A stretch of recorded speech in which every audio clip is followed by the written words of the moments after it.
এখন আমরা জিহুদার পত্রটি পাঠ করছি। বিশ্বাসের পক্ষে প্রাণপণ করিবার জন্য উপদেশ। জিহুদা যীশুখ্রিস্টের দাস এবং যাকবের ভ্রাতা, যাহারা পিতা ঈশ্বরে প্রেমপাত্র ও যীশুখ্রিস্টের নিমিত্ত রক্ষিত সেই আহতগণের সমীপে, দয়া, শান্তি ও প্রেম প্রচুর রূপে তোমাদের প্রতি বর্তুক। প্রিয়তমেরা, আমাদের সাধারণ পরিত্রাণের বিষয়ে তোমাদিগকে কিছু লিখিতে নিতান্ত যত্নবান হওয়াতে আমি বুঝিলাম, পবিত্রগণের কাছে একবারে সমর্পিত বিশ্বাসের পক্ষে প্রাণপণ করিতে তোমাদিগকে আশ্বাস দিয়া লেখা আবশ্যক।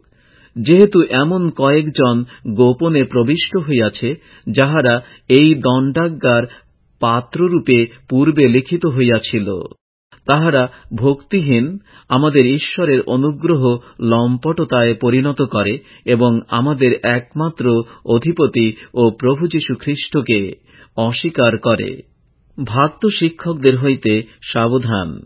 কিন্তু যদিও তোমরা সকলেই একবারে জানিয়ে লইয়াছ, তথাপি আমার বাসনা এই, যেন তোমাদিগকে স্মরণ করাইয়া দিই যে প্রভু মিশর দেশ হইতে প্রজাদিগকে নিস্তার করিয়া পশ্চাৎ অবিশ্বাসীদিগকে বিনষ্ট করিয়াছিলেন।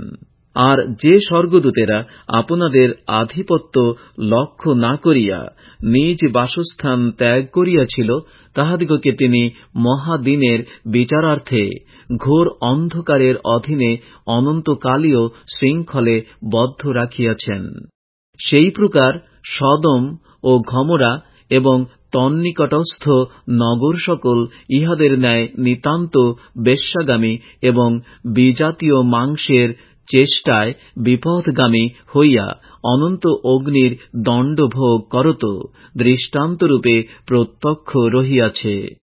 তথাপি ইহারাও সেই রূপে স্বপ্ন দেখিতে দেখিতে মাংসকে অশুচি করে, প্রভুত্ব অগ্রাহ্য করে এবং যাহারা গৌরবের পাত্র তাহাদের নিন্দা করে। কিন্তু প্রধান স্বর্গদূত মিখায়েল যখন মসির দেহের বিষয়ে দিয়াবলের সহিত বাদানুবাদ করিলেন, তখন নিন্দাযুক্ত নিষ্পত্তি করিতে সাহস করিলেন না, কিন্তু কহিলেন, প্রভু তোমাকে ভর্ৎসনা করুন।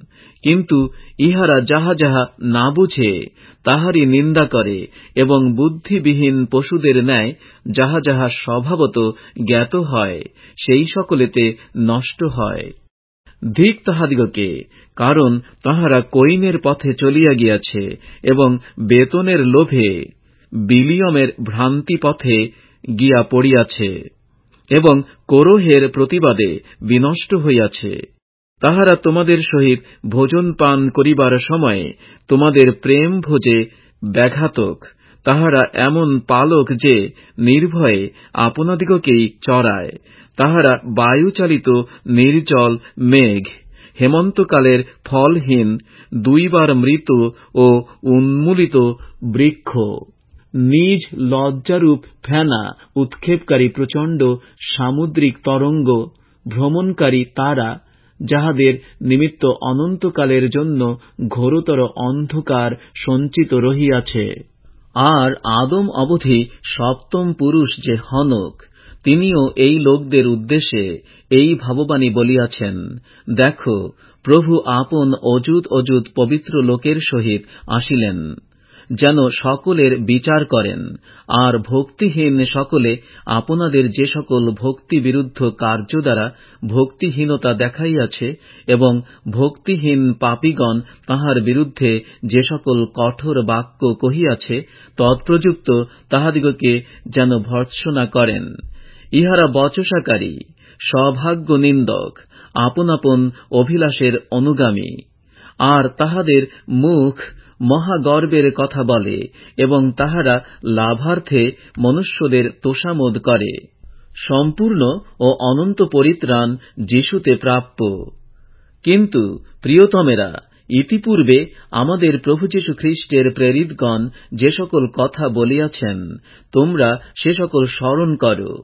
তাঁহারা তো তোমাদিগকে বলিতেন, শেষকালে উপহাসকেরা উপস্থিত হইবে, তাহারা আপন আপন ভক্তি বিরুদ্ধ অভিলাষ অনুসারে চলিবে।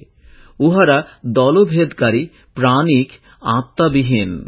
কিন্তু প্রিয়তমেরা, তোমরা আপনাদের পরম পবিত্র বিশ্বাসের উপরে আপনাদিগকে গাঁথিয়া তুলিতে তুলিতে, পবিত্র আত্মাতে প্রার্থনা করিতে করিতে ঈশ্বরের প্রেমে আপনাদিগকে রক্ষা করো এবং অনন্ত জীবনের জন্য আমাদের প্রভু যীশু খ্রিস্টের দয়ার অপেক্ষায় থাকো। আর কতক লোকের প্রতি যাহারা সন্দিহান, তাহাদের প্রতি দয়া করো, অগ্নি হইতে টানিয়া লইয়া রক্ষা করো। আর কতক লোকের প্রতি সভয়ে দয়া করো, মাংসের দ্বারা কলঙ্কিত বস্ত্রও ঘৃণা করো।